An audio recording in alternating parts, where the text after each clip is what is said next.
STV સૌપ્રથમ વાત કરીએ તો સાબરકાંઠાના હિંમતનગર તાલુકાના બળવંતપુરા ગામમાં પારિવારિક અને સામાજિક બાબતને લઈને ગંભીર ઘટના બની છે।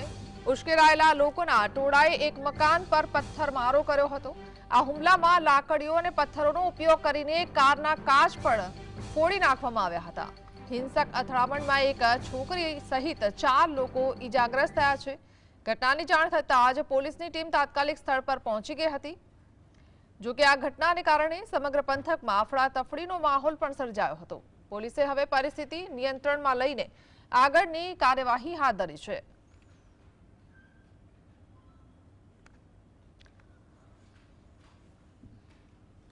છોકરી છૂટી કરી અને એની છોકરી તેડીને મારી છોકરીએ તેડી ગયા અને પછી મને કે 2 મહિના થયા પાછી મારી છોકરીને કાઢી મેલી મારી જોડીને અને પછી મારા છોકરો મારી બહુ એની બહુ લઈ આવ્યો તો પછી મારા છોકરાને મારવા આવ્યા કે હું તો જોડતો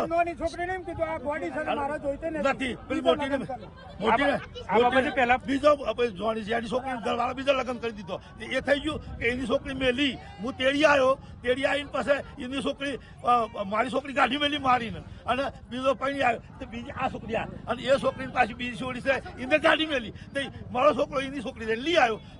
પહેલા બબાલ થઈ એ બાબતે ફરી એ વાત શેરથી કીધું પોલીસ ફરિયાદ થઈ હતી ના પહેલા નથી આ છોકરી ગાડી મેલી હતી બરાબર। હવે વણું કરાયું અને છોકરો પેલી છોકરીએ ફોન કર્યો એ છોકરો લઈ આવ્યો બરાબર। એ બાબા એમાં કાલે આયા મારવા અને આજે આયા ત્યારે જાતે પથ્થરમારો કર્યો। મામલો શું હતો આખો મામલો ને કીધું ને તમને લેવા